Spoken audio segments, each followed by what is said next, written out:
po si Casey Heron, second year BA Linguistics. Mula sa partido ng Saligan, tumatakbo bilang Linguistics Department Representative. Okay, magandang hapon, Ms. Giron. Yung una mong tanong ay, do you see any change in the demography of UP students due to the tuition and other fee increase? What can you say about the issue?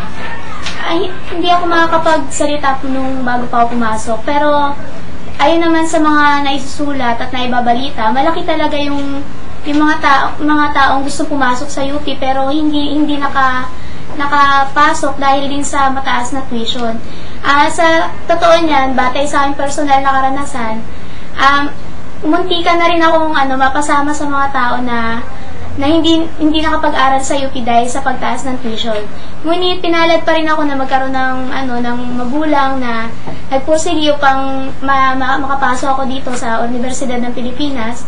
At sa tingin ko talaga, ang laki ng epekto ng tuition and other fee increase sa bilang ng mga estudyante ngayon dito sa universidad, lalo na sa mga kurso na sabi nga nila hindi masyadong marketable sa mga panahon na to.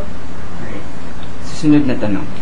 Is the Israeli invasion of the Gaza Strip justifiable? Why or why not?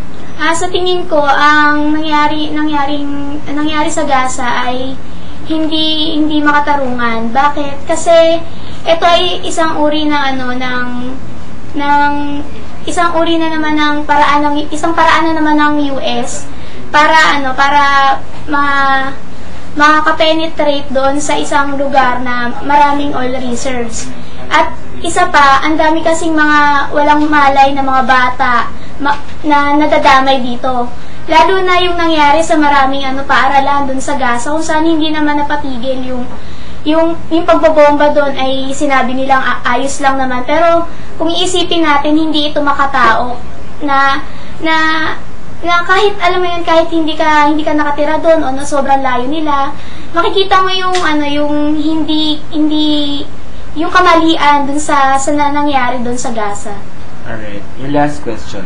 Naiyak ka ba nung nakita mo yung bagong advertisement ng McDonald's? Ano yung naiisip mo pag nakikita mo yun? Hindi naman ako naiyak, nalungkot lang ako. Kasi, ang naisip ko doon parang, malas lang si kuya. Tapos, kailangan talaga ng mukha sa mga panahon na to.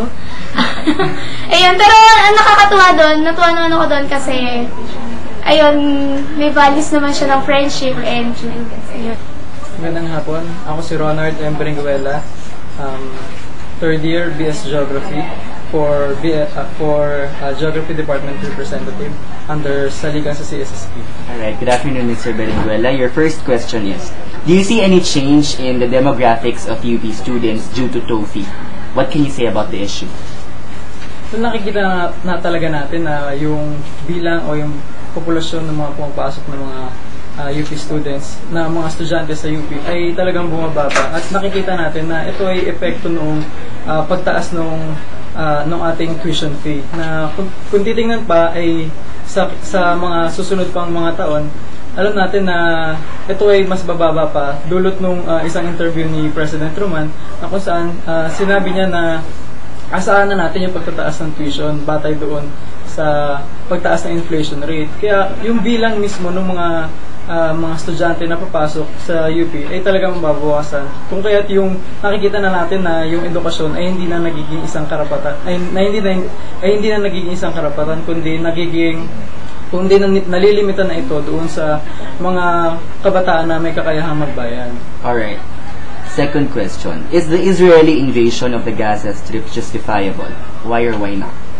Hindi makatarungan itong pag-atake ng mga Israeli troops doon sa Gaza. Dahil nakikita natin na ito lamang ay dulot ng pagtutulak ng US imperialism dahil nga alam natin na humaharap ito sa global financial crisis na kung saan dahil nga ayaw nilang malugmok ng todo doon sa yung kanilang bansang Amerika sa tuluyang pagkabagsak, tinutulak nila ngayon yung kanyang mga neo-colonies at yung kanyang mga kaalyadong bansa upang umutake ng mga bansang mahihina. Ngunit meron namang mga sapat na mga resources.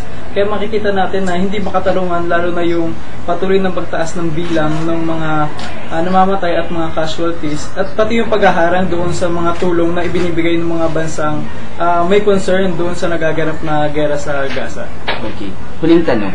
Naiyak ka ba sa bagong commercial ng McDonald's? Anong naalala mo pag nakikita mo yun? Actually, hindi naman. Medyo